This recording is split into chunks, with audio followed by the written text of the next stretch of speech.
Muy buenas noches. Iniciamos el taller 3 de la asignatura de Estructura de Datos 1. El taller número 2 implementamos el tipo abstracto de dato persona, haciendo uso de los mecanismos que nos provee la orientación objeto, como son las funciones fijadoras y las funciones selectoras. En el taller 3 vamos a hacer el mismo ejercicio, pero desde el punto de vista de las propiedades. Crearemos el tipo abstracto de dato persona y haremos uso de los mecanismos que nos da el uso de las propiedades o de las properties.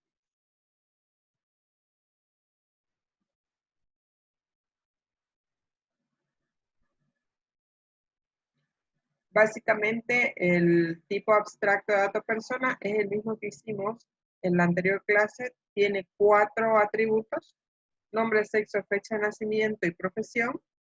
Crearemos los objetos, pero usando propiedades, ya no funciones fijadoras ni funciones selectoras. ¿Cuál es la diferencia entre los mecanismos de la programación orientada a objetos y el uso de propiedades? En la programación orientada a objetos, nosotros tenemos para fijar el valor del atributo las funciones fijadoras. Las funciones fijadoras son las que fijan el valor del atributo de la clase las veces que sea invocada. Tiene la siguiente estructura. Entonces, tiene un nombre, tiene el parámetro de entrada que va a ser fijado al atributo. Luego, el procedimiento es: el atributo toma el valor del parámetro de entrada.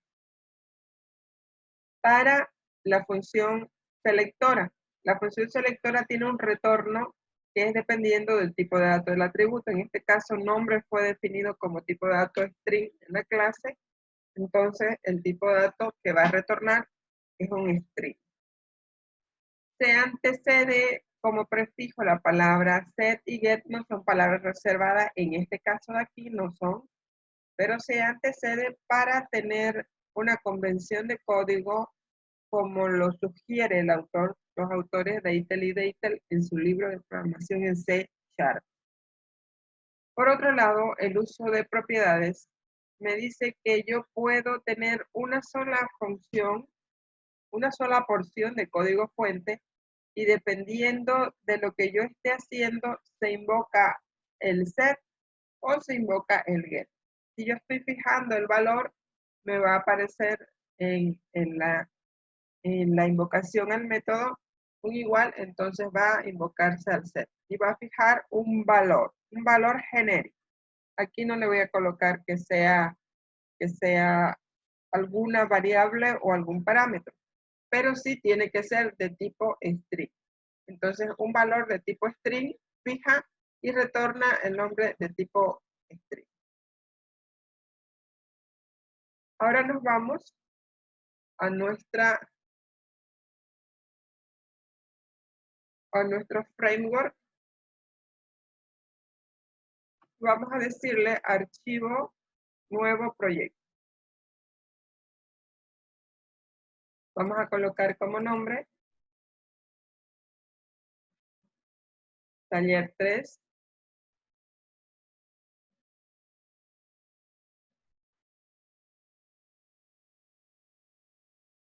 Una vez se nos carguen todos los componentes, nosotros le vamos a decir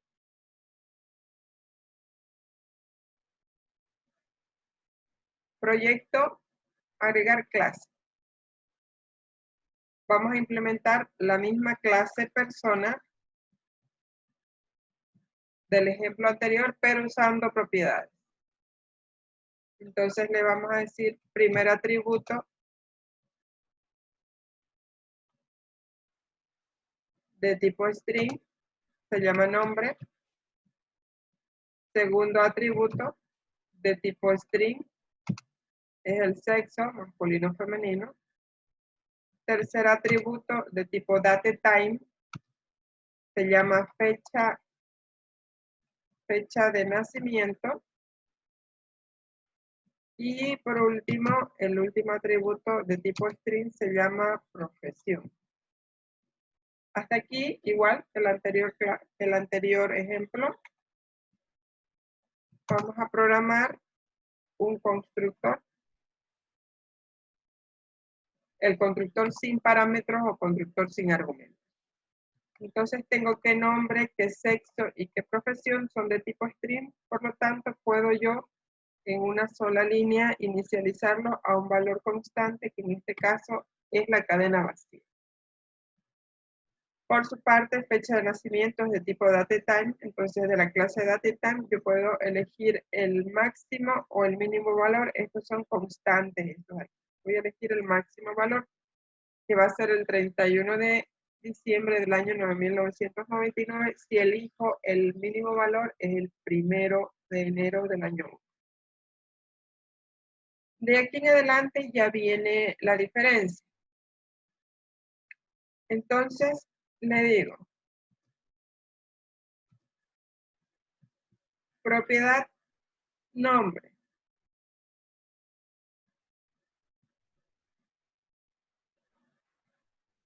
Va a fijar al atributo nombre un valor y va a obtener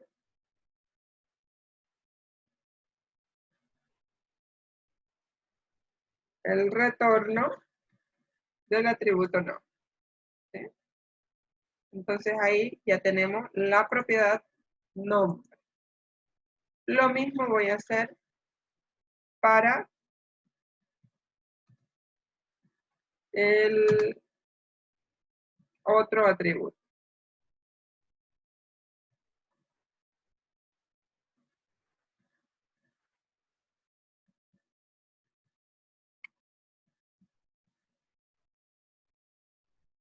Voy a decirle que el atributo sexo es igual a un valor de entrada de tipo string, obviamente, y va a retornar el atributo sexo.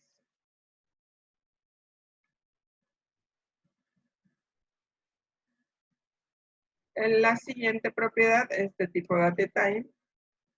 Le voy a colocar como nombre fecha.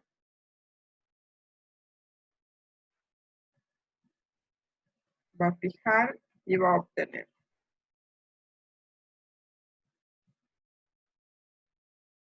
Va a fijar al atributo fecha de nacimiento un valor. Va a obtener el atributo fecha de nacimiento. Finalmente,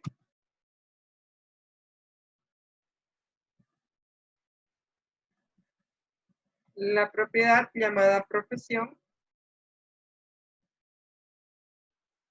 va a fijar un valor y va a obtener otro valor. Entonces, el atributo profesión va a fijar un valor y va a obtener el atributo profesión. De esta forma, yo he hecho 4 propiedades. La propiedad nombre, sexo, fecha y profesión. Al ser con mayúscula, la propiedad es totalmente diferente que el atributo que empieza, en este caso, con la letra minúscula. El C# es un lenguaje orientado a objetos que es sensible a las mayúsculas o minúsculas, o case sensitive. Significa que la variable o la instancia A con mayúscula es diferente a la instancia A con minúscula en el lenguaje de programación. Las otras funciones o métodos o adicionales a los setter y a los getter y a los constructores quedan igual.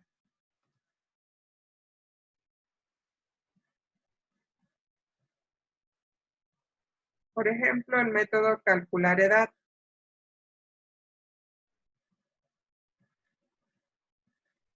El método calcular edad va a retornar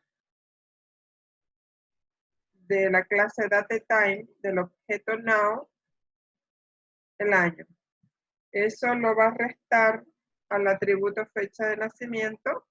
Fíjense que ya está apareciendo el atributo en la propiedad fecha. Todo lo que esté con el icono de llavecita de esta llave es propiedad.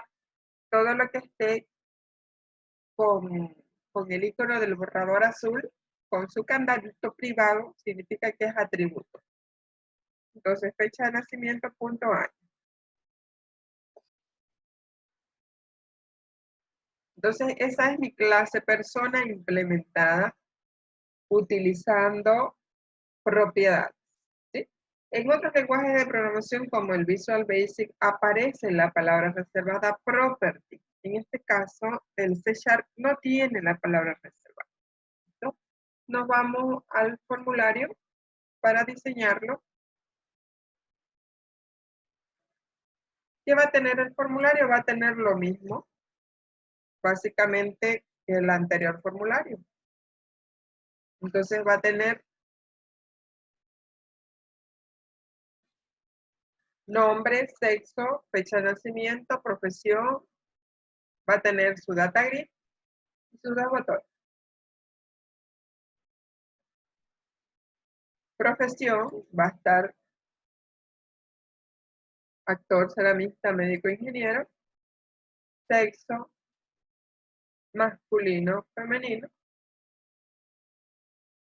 Y la fecha de nacimiento, yo la administro con un componente que es el date time picker.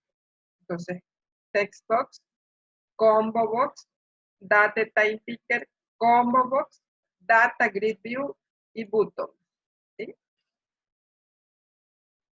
Programamos el botón salir, le decimos aplicación, punto salir, para que descargue.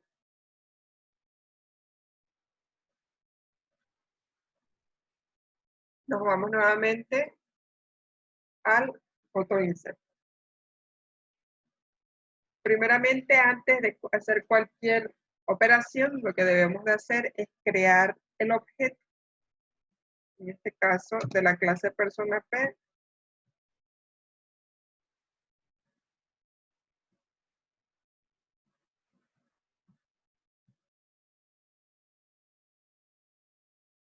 Entonces, una vez creado el objeto, yo me voy al insertar.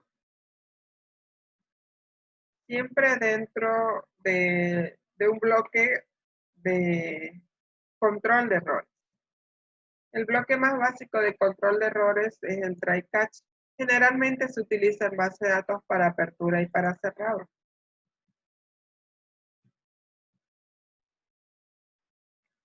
Entonces, aquí, ¿cómo lo invocamos? Como hacíamos antes, invocábamos al método. Ahora le vamos a decir p.nombre. Fíjense, me aparece el icono de la llave. Es igual a txtnombre.text. p.texto es igual a combo texto.text. P. Fíjense, estoy haciendo uso de propiedad, no estoy utilizando una función fijadora de clase, estoy usando una propiedad. La fecha va a ser igual al datetime_picker fecha.texto, pero aquí voy a tener que hacer una conversión porque necesito el parámetro datetime.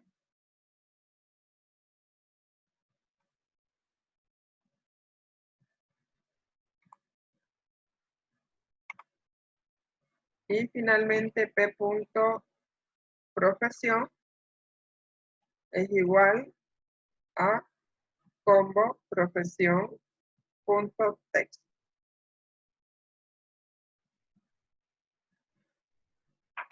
Con eso nos aseguramos de que hemos ingresado los datos al objeto P, haciendo uso de las propiedades y no de funciones selectoras, perdón, fijadoras.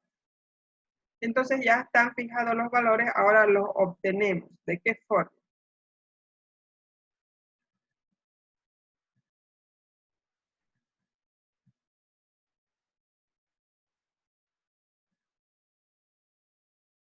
Declaramos nuestro vector fila y le decimos que en la primera casilla va a colocar el nombre. Fíjense, la misma forma que invoco aquí, invoco acá. Solo que aquí me está invocando al set porque está apareciendo el igual. Cuando no aparece el igual, invoca al get. P.sexo.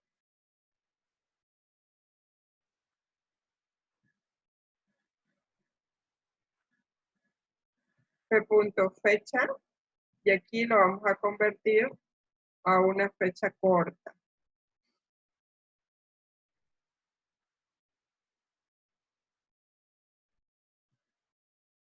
P.profesión. Y a lo último le decimos P.calcular edad, que me retorna un string, lo convierto a un entero. Me retorna un entero, lo convierto en string. Todos los componentes muestran y reciben string, entonces debo de tener cuidado de hacer la respectiva conversión. Finalmente, el Data Grid View datos dentro de su objeto rows, vamos a invocar a la propiedad añadir y le vamos a pasar como parámetro el vector llamado fill. Si ocurre un error dentro del bloque try, se captura en el objeto X. Ya no se maneja el término de errores, sino de excepciones. Entonces, yo lo puedo administrar o simplemente mostrar. Yo lo voy a mostrar simplemente.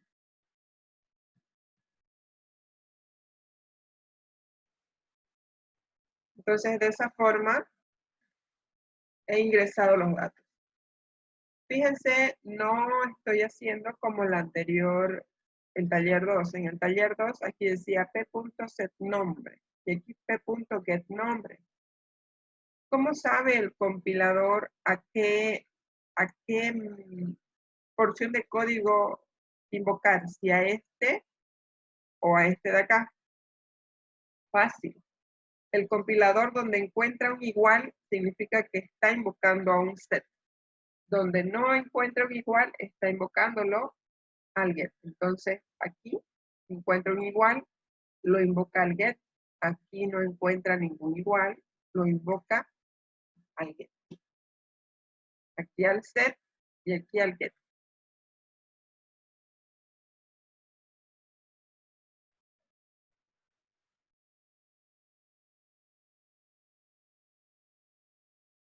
Entonces, vamos a hacer la prueba. Una Ana FG, sexo femenino, nació en el año 2000. Es actor. Si nació en el año 2000, tiene 20 años. Pedro nació en el año 1979.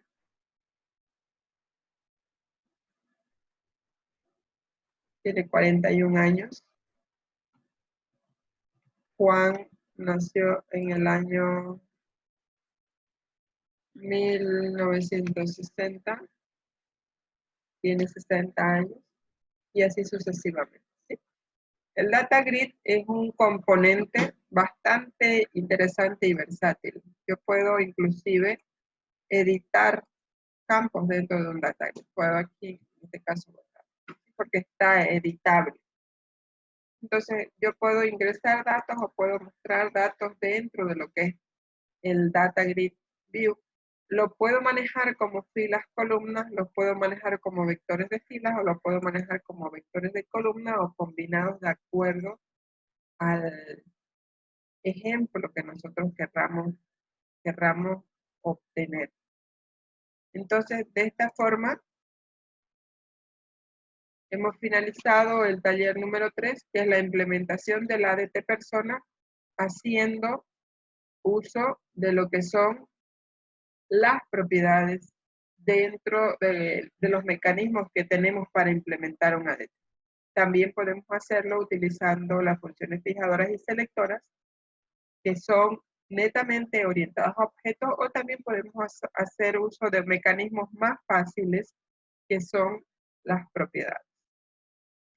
Los videos del taller van a estar subidos en el canal de YouTube y el correspondiente enlace en el aula virtual. Muchas gracias.